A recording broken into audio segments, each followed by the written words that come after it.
Momento de análisis económico ahora, a propósito de las medidas anunciadas ayer por el presidente de la República ante la Asamblea General, medidas que en muchos de los casos se busca la reactivación económica para este 2021, por eso estamos con nuestro experto en economía, Federico Comesaña, en contacto. ¿Cómo anda, Federico? ¿Cómo estás, Nicolás? Buen mediodía para todos. Muy bien, muchas gracias. Bueno, ¿qué significan estas medidas, estos anuncios? ¿Por qué las realiza además el presidente, considerando además los aportes que habían llegado desde algunos sectores de la coalición multicolor?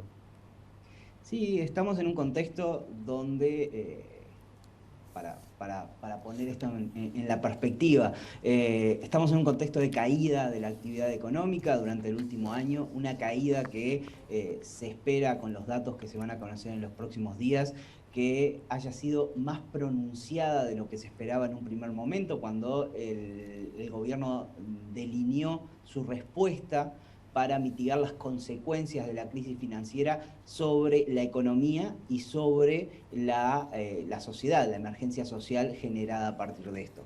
Entonces, lo que hizo el gobierno en primera instancia fue una respuesta sin contundencia, más bien una respuesta discreta y mesurada ante los problemas de la crisis, no intentando apagar del todo el incendio, sino más bien mantener el fuego bajo control, sin evitando que la crisis se convierta justamente en algo duradero, pero apostando a que iba a ser un shock externo corto relativamente sobre la economía, y que la reactivación económica iba a lograr en el corto plazo mitigar los efectos sociales de todo esto. En paralelo, una reacción primero de la oposición, luego de los socios de la coalición, en la cual se exigía un poco más al gobierno de lo que estaba haciendo para evitar justamente los impactos económicos y sociales de la crisis sanitaria.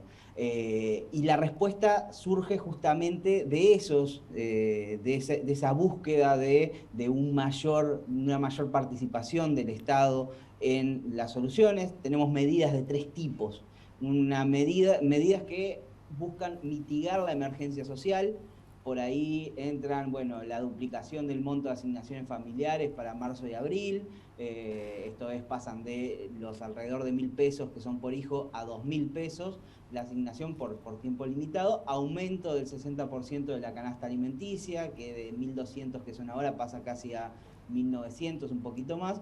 Apoyo a ollas populares, comedores y merenderos por 200 millones de pesos y apoyo a personas en situación de calle por 200 millones de pesos. Todavía no hay un diagnóstico, no hay cifras publicadas de cuál fue el impacto social, más allá de algunos datos que hizo públicos la ministra de Economía, el ministro de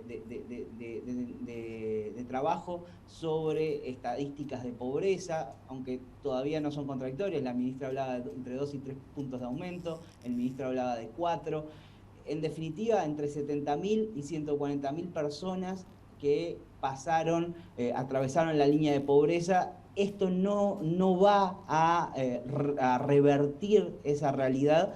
Sí va a ser, bueno, un apoyo adicional a lo que ya hay en juego para evitar justamente un mayor agravamiento de esta situación. Pero aún así son paliativos, no son cosas que logren inclinar la balanza y regresar al 2019. Para eso el gobierno apunta a la reactivación de la economía, que es la segunda categoría donde hay una serie de medidas: extensión del sistema de garantías hasta finales de septiembre, extensión del seguro del desempleo hasta finales de junio, exoneración parcial de aportes patronales y suspensión de IRAE mínimo para micro y pequeñas empresas, reducción del pago de impuestos al patrimonio para cierto tipo de empresas, aunque todavía el presidente no precisó cuáles, flexibilización del cronograma de pagos de DGI y BPS, reintegros a monotributistas y aumento de los beneficios transitorios para los proyectos de inversión que ingresen mediante la Ley de Promoción de Inversiones.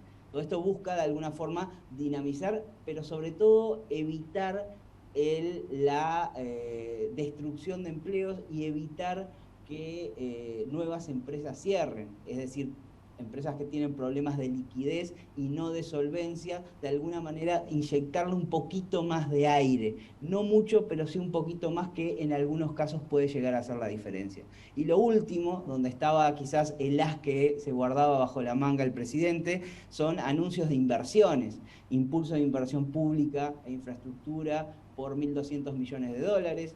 Todavía no se precisó bien, bueno, qué parte va a ser correr por cuenta del gobierno, qué parte va a correr por cuenta de privados, ni en qué plazo se va a ejecutar, pero aún así es un monto interesante. Luego una inversión de Catón Natí en TCP por 455 millones de dólares, es un anuncio importante, y luego concesiones de aeropuerto por un monto menor.